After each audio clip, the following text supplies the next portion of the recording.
Hello all, welcome to the Learn WebTech YouTube channel. So ఈ వీడియోలో మనం basic structure of HTML అంటే ఏంటి, దాని యొక్క స్ట్రక్చర్లో ఏమేమి ఉంటాయి అండ్ ఏ ట్యాగ్స్ యూజ్ చేస్తాము, ఏ ట్యాగ్స్కి ఎలాంటి యూజెస్ ఉన్నాయి అండ్ ఏ ట్యాగ్ యూజ్ చేస్తే ఎలాంటి అవుట్పుట్ అనేది వస్తుంది అండ్ ఎక్కడ యూజ్ చేస్తాము అనేది డీటెయిల్గా చూద్దాము.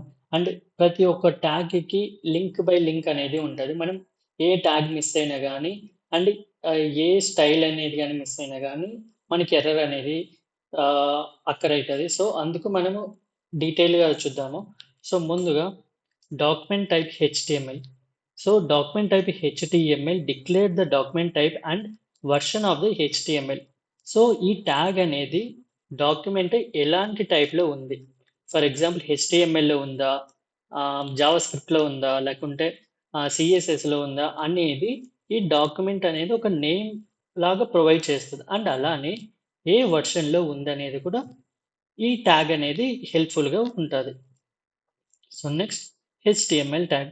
సో, ఈ ట్యాగ్ అనేది ఎంటైర్ రూట్ ఆఫ్ ద ఎలిమెంట్‌ని హ్యాండిల్ చేస్తది. ఎంటైర్ ప్రతి మనం రాసే స్క్రిప్ట్‌లో ఇది ఒక మెయిన్ ట్యాగ్ అన్నమాట. సో, అందుకే root elements that enclose all other HTML elements. Okay. And next head. Head tag అనేది మనం రాసే కంటెంట్ అనేది ఒక ఇన్ఫర్మేషన్‌ని కన్సిడర్ అయి ఉంటది.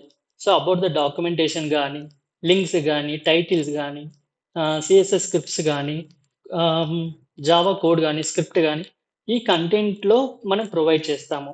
And next title tag. ఈ టైటిల్ ట్యాగ్‌లో మనం రాసే కంటెంట్ వెబ్ పేజ్ ఒక ఆహ్, బ్రౌజర్ ట్యాబ్‌కి ఒక నేమ్‌గా ప్రొవైడ్ చేస్తది. ఒక ఎగ్జాంపుల్‌గా చెప్పాలంటే మనం ఫోల్డర్ తీసుకుంటాము. ఆ ఫోల్డర్‌కి మనం నేమ్ ఇస్తాం గదా! సేమ్ లైక్ అలానే వెబ్ పేజ్‌కి మనం ఒక నేమ్ ఇచ్చినట్టు ఈ టైటిల్ ట్యాగ్ యూజ్ అయితది. Next heading tag. సో, ఈ హెడ్డింగ్ ట్యాగ్ అనేది మనం వెబ్ పేజ్‌లో కంటెంట్ అనేది ఇస్తాం గదా! ఆ కంటెంట్‌ని డిస్‌ప్లే చేయడానికి అంటే మనం ఇస్ ఏమి కంటెంట్ ఇస్తే అది అవుట్‌పుట్‌గా చూపిస్తది. ఫర్ ఎగ్జాంపుల్ ఆహ్, ఒక టైటిల్ ఇచ్చేసి like welcome to the HTML or welcome to like ఒక ట్యాగ్ అని మనము ఒక హెడ్డింగ్ ట్యాగ్ ఎలా ఇస్తామో అలా ఇది యూజ్ అయితాయి. ఈ హెడ్డింగ్ ట్యాగ్స్ అనేది ఒక 6 టైప్స్ ఉన్నాయి. సో, ఈ 6 టైప్స్ అనేది ఒక్కొక్క స్టైల్‌ని ప్రొవైడ్ చేస్తది. సో, మనకు కావాల్సిన రిక్వైర్‌మెంట్ బట్టి మనము ఈ ట్యాగ్స్‌ని యూజ్ చేయొచ్చు. H1, H2 అలా H6 వరకు. Next body tag.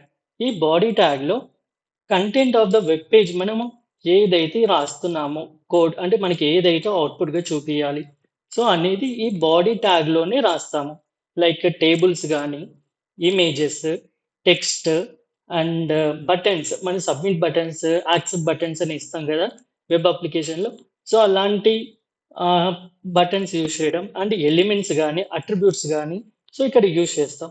And next వచ్చేసి యాంగ్లర్ ట్యాగ్స్. సో, ఇక్కడ మీరు చూస్తే ప్రతి ఒక్క ట్యాగ్‌కి యాంగ్లర్ ట్యాగ్ అనేది ఇచ్చేశారు.